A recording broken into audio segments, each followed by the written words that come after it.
On behalf of the Rotary Club of Tulsa, it is my pleasure to welcome you to our Centennial celebration. Today, April 1st, 2015, we celebrate 100 years of Rotary service.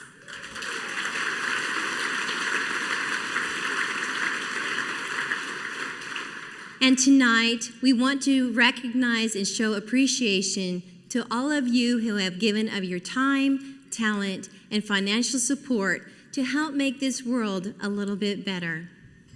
Doesn't she look beautiful?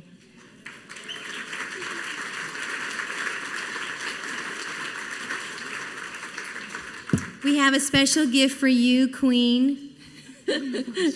Queen Bee. She has just done a fabulous job, and you guys better hang on to your hats because you're going to be blown away tonight.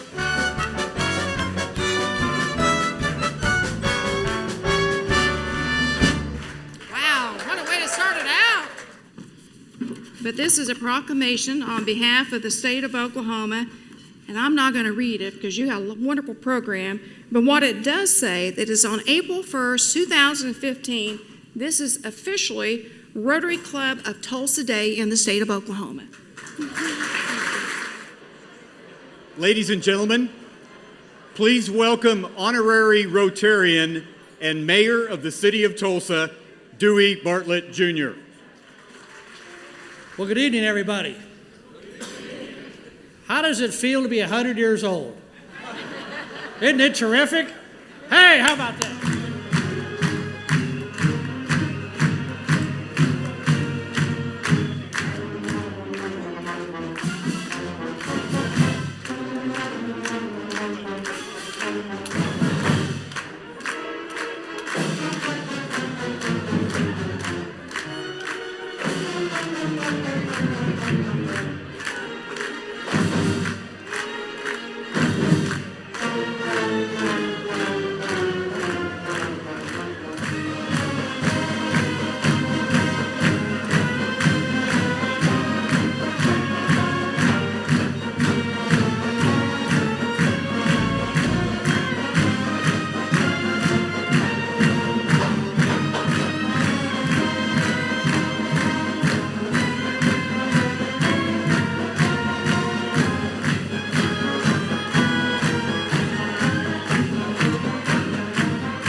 Please bow your heads. God, help us to look to the past with gratitude and to the future with hope. We remember this day those who have gone before us here, who labored not for themselves alone, but with a vision of building for the future a world better than they had known. Inspire in us also a like vision that we too may labor for things beyond ourselves, that our lives may be dedicated to high purposes and grand horizons. Make us unafraid of hopes and dreams. Release us from cynicism and despair.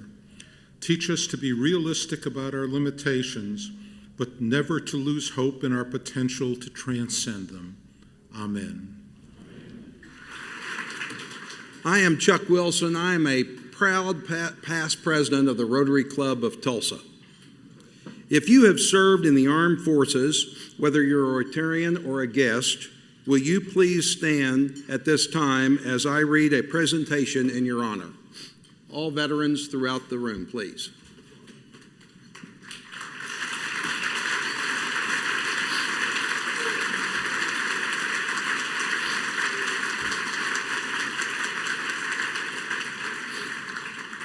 The plaque that is anchored beside this encased embroidered cotton flag, signed by Stephen T. Ayers, architect of the Capitol, Washington, D.C., reads as follows.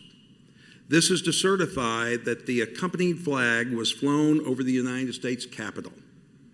At the request of the Honorable James N. Inhofe, United States Senator, this flag was flown for the Rotary Club of Tulsa Centennial in recognition of veterans' service on Flag Day, June 14th.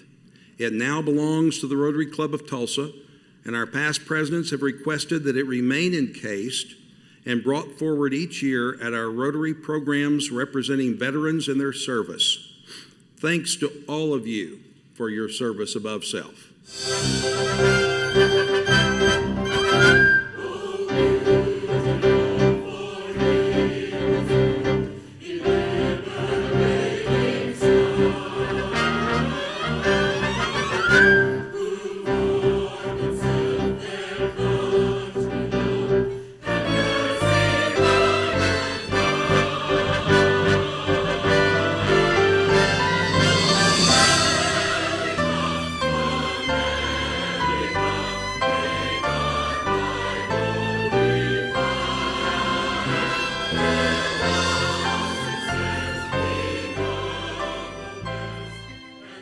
A 110 years ago, if one had looked very carefully at the first 37 years of Paul Harris's life, one would never have dreamed he would ever be associated with anything that might be world-changing.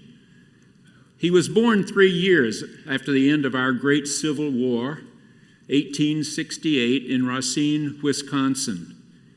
When he was only 3, his mother and father decided they had made a terrible mistake having 2 little boys. They didn't manage their money well, and they were constantly quarreling and bickering with each other.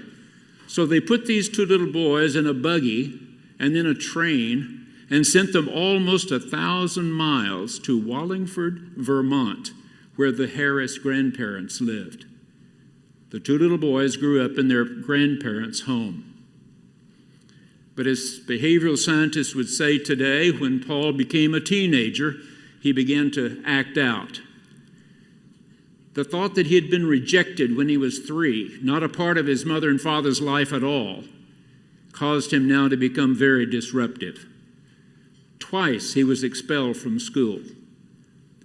But Grandfather Harris was not about to give up on him. By reaching out to as many different people as he could, he finally got young Paul into Princeton University. He seemed to be growing up, settling down, doing his work, when word came that his grandfather had died. There would be no money for staying in Princeton.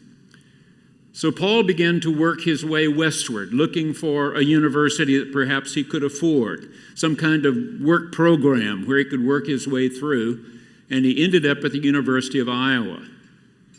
At 23, he was graduated with a law degree, but he still didn't know what he wanted to do. And so for the next 5 years, he drifted. He was a fruit picker. He was a hotel clerk. He was helper to a newspaper reporter. And finally, he decided he was ready to be a lawyer, and he moved to Chicago. He began to practice law, and he practiced for 9 years. He was now 37.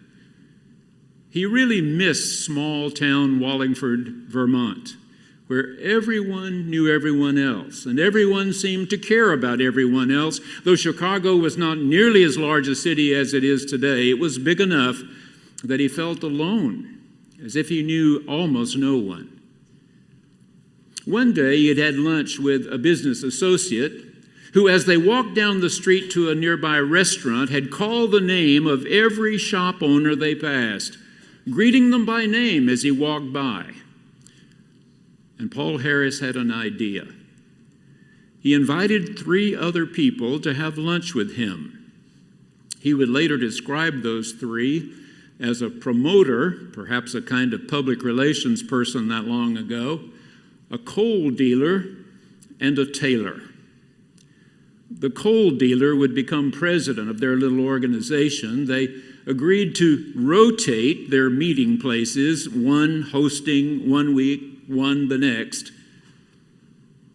5 years later, there were 16 Rotary clubs. 5 years after that, more than 150 had been added. And in the next 10 years, the total would reach more than 2,000. Today, there are more than 34,000 Rotary clubs in 110 free countries of the world. We can talk about making an impact on the world.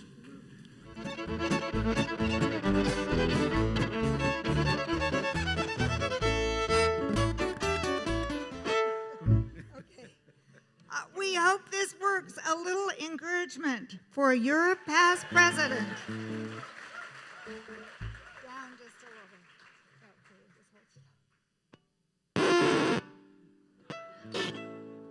Try again.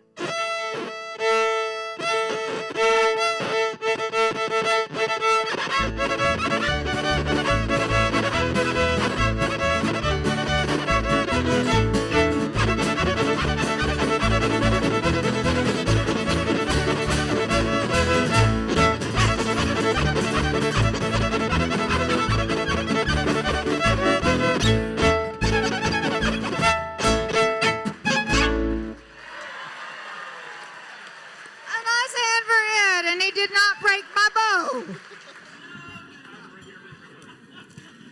As you may know, the Rotary Men of Note was founded by Jimmy Sade in 1967. Started as a band and changed to a singing table of Rotarians at the Rotary Club of Tulsa. The group grew in members and since has performed at club meetings, district and zone conferences, and several Rotary International conventions, as well as fundraising and other special event performances for nonprofits and other organizations. Composed of Rotarians from many clubs in the district, they serve with song. So now, let's buckle down, Rotarians, and do a little R-O-T-A-R-Y. Don't hesitate to join in. The words will be on the screen. R-O-T-A-R-Y, that spells Rotary. R-O-T-A-R-Y is known on land and sea. From north to south, from east to west, he profits most to serve the best. R-O-T-A-R-Y, that spells Rotary. Now you buckle down, Rotary.